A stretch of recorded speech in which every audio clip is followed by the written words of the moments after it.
Queridos irmãos e irmãs presentes nesta igreja matriz de Santa Rita de Cássia, queridos internautas que nos acompanham pelas redes sociais, Rede Santa Rita e Web Rádio Ativa Comunicações, hoje a liturgia traz na carta de São Paulo aos Efésios uma fala sobre a grande graça que é ser escolhido por Deus. Todos os batizados foram chamados. Se você tem o batismo, saiba que você foi escolhido por Deus. E esse batismo que você recebeu, te elegeu. Esse batismo que você recebeu, te consagrou a Deus. Consagrar significa separar, apartar. E por isso que Paulo vai dizer que é dado conhecer o mistério. E que mistério é esse? É o mistério de um Deus que realiza tudo em todos, até no menor dos menores, até naquele que o mundo não dá valor. E todos para os quais se anunciam serão admitidos a esta mesma herança, porque nós vamos, ao ser batizados, participar do mesmo corpo, receber a mesma promessa. E é esta consciência da largueza, da profundidade, do chamamento que Cristo fez a Paulo e que faz a cada um de nós, 2000 anos depois, para que mesmo sob olhares espantados do mundo, possamos dar testemunho dele. O chamado é o mesmo, Deus é o mesmo, a graça é a mesma. Aí muitos vão perguntar, mas por que então não acontecem coisas, como está escrito aqui, desse mistério realizar tudo em todos? Você pode ter certeza que Deus não falha. Você pode ter certeza que a graça não falha. Quem falhamos somos nós. Às vezes a nossa fidelidade a Deus é o impeditivo para que a graça aconteça em nossa vida.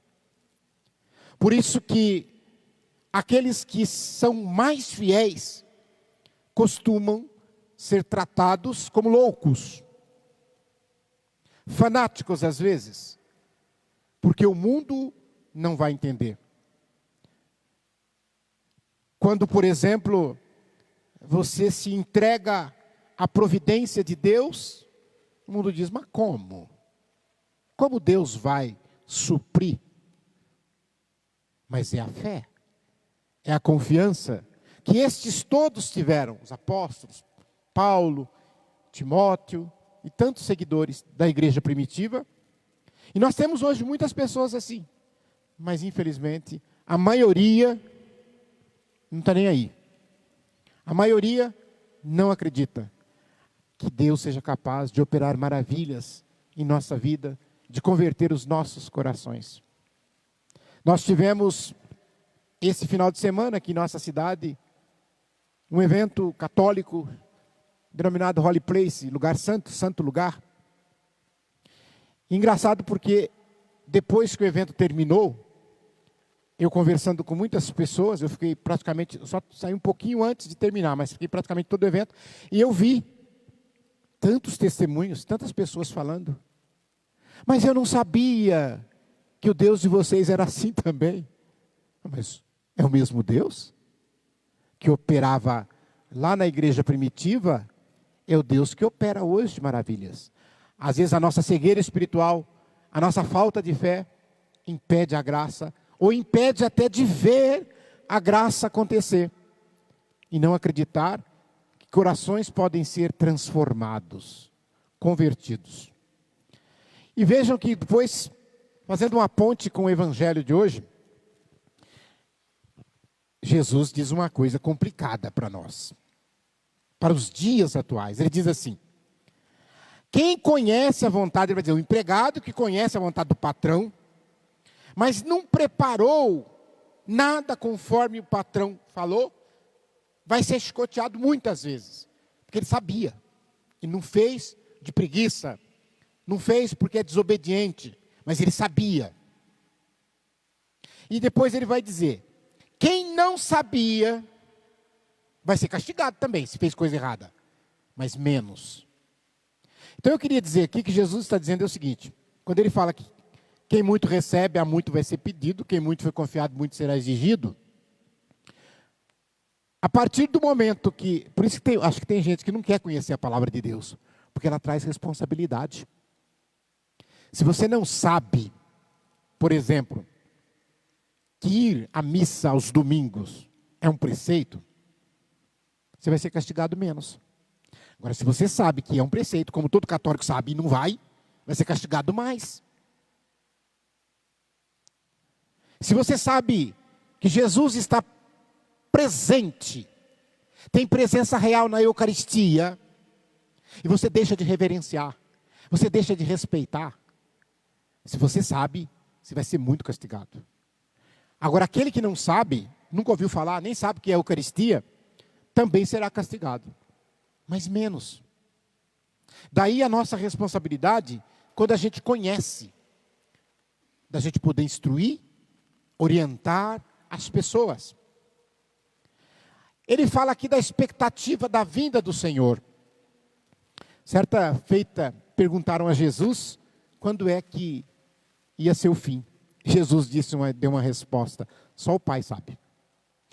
E eu fico pensando, quando eu vejo um monte de guru por aí, anunciando o fim, vai ser dia tal, é o cálculo não sei do que, porque a lua cruza com não sei o que, então vai ser esse dia aqui. E tantos já fizeram isso, o dia passou, não aconteceu nada, e eles já morreram e foram, e pronto, acabou. Então ninguém sabe, o Evangelho está dizendo, ninguém sabe. Ora, se eu não sei, eu devo ficar preparado. Imaginem vocês, uma moça namora um rapaz, e o rapaz diz para ela assim: sábado eu vou passear na tua casa. Ela fala: que hora você vai? Ah, não sei, eu vou sábado. Eu vou ver aqui como é que faz. Ele não fala o horário. Essa moça já levanta de manhã e se prepara, se veste, se faz maquiagem para esperar o moço, o rapaz. Ela não sabe a hora que ele vai chegar. Agora você imagina, ela fica toda desarrumada, ele chega 9 horas da manhã, chega 10 horas, chega meio-dia. Não, ela fica preparada. Então, se nós não sabemos quando é o horário que Jesus fala aqui, nós devemos nos preparar, lembrar. Por exemplo, pecou, vai confessar. Às vezes eu estou celebrando, principalmente às vezes na comunidade, a gente vê, sei lá, tem 20, 30 pessoas, aí tem 3, 4 que entram na fila da comunhão. Aí eu olho e falo: mas a maioria não foi comungar por quê? Olha, quem não fez o sacramento, não fez a preparação da primeira Eucaristia, tudo bem, não pode comungar. Fica aí, aguarda, a hora que você fizer, você vai comungar. Agora, se você tem a primeira comunhão, eu faço uma pergunta: por que você não entrou na fila da comunhão? Aí a pessoa diz assim: ah, porque eu estou com pecado mortal. Ah, muito bem, está com pecado. Se você está com pecado mortal, por que você não confessou? Ah, porque não deu tempo, porque eu estou corrido a vida, você sabe como é que é, não sei o quê, mas você não deixou de comer, você não deixou de ver televisão, você não deixou de usar celular, você não deixou de ver internet. Aí teve um que falou um negócio engraçado, Luiz, ele disse: ah, mas eu fui culpado, o padre falou que estava muito ocupado, que não dava tempo, por isso que eu não confessei. Eu falei: ah, mas faz igual o padre Delto falava: segura para o braço, você vai me confessar, porque eu não vou morrer com pecado, não sei a hora que eu vou morrer.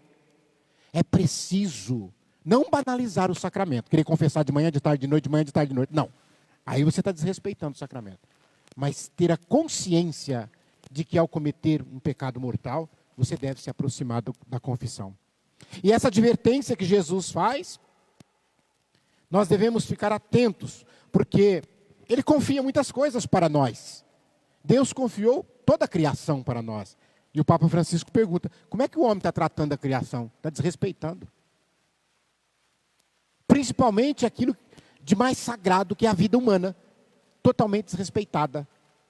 Seja no aborto, seja nos assassinatos, seja no desrespeito ao corpo, à prostituição e etc. e tal.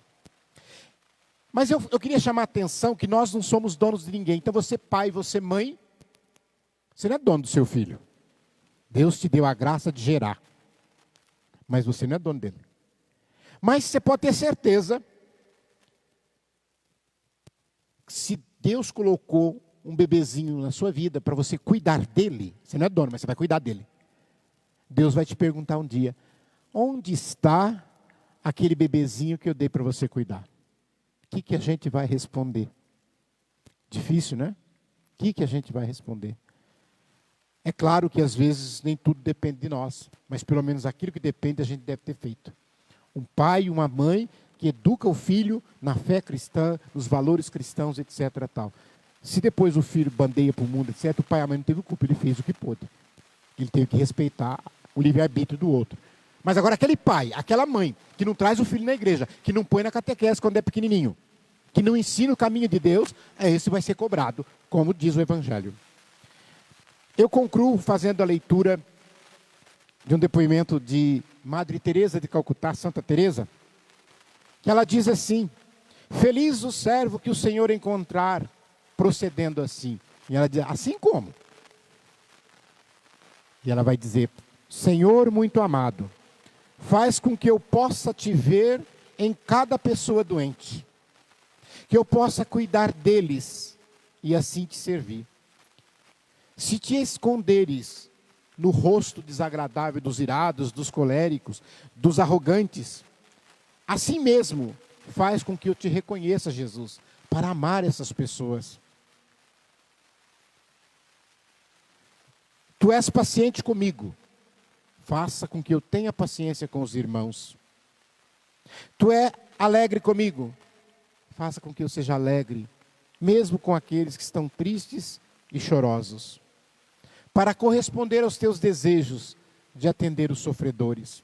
Meu Deus, uma vez que tu é paciente, digna-te ser para mim o Jesus da paciência, para que eu possa, com as minhas faltas, chegar diante de ti, assim como os doentes chegam diante de mim, porque os meus pecados são as doenças que trago espirituais comigo. Eis o Deus Salvador, diz o Salmo. Confio nele e nada temo, porque ele é minha força, meu louvor, e o meu Deus é a minha salvação. E por isso o salmista canta: com alegria bebereis do manancial da salvação. Louvado seja nosso Senhor Jesus Cristo, para sempre seja louvado.